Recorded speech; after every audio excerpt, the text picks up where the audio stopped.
बघता बघता 8 दिवस कुठे निघून गेले कळलंच नाही आणि आई आज निघणार होती गावी जाण्यासाठी. आणि म्हणूनच विचार केला, चला आज आईच्या आवडीचं काहीतरी बनवूयात.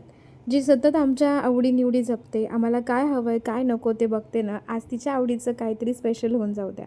आणि म्हणूनच आज मी बनवणार होते तिच्या आवडीची पुरी भाजी.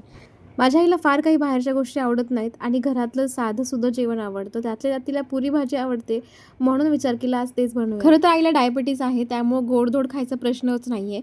पण तरीही त्यातल्या त्यात आज म्हटलं गव्हाची खीर करूयात.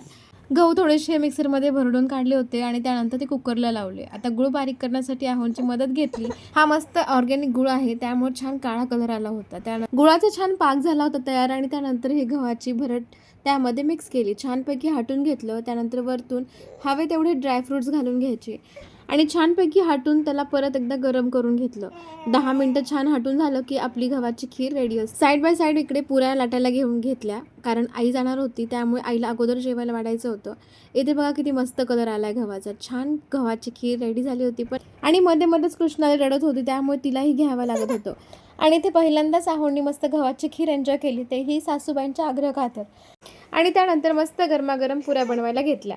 आता आई निघणार होती. खरं तर आम्ही सगळे सोबत बसणार होतो, बट आईला लेट झालं असतं, त्यामुळे आई पुरतेच ताट बनवून घेतलं आणि आईला सांगितलं अगोदर तू जेवून घे, नाहीतर घाई होईल जाण्याच्या अगोदर. आणि आई जेवत असताना ना कृष्णाली खूप मध्ये मध्ये करत होती, ताट ओढून घेण्याची ती तयारी होती.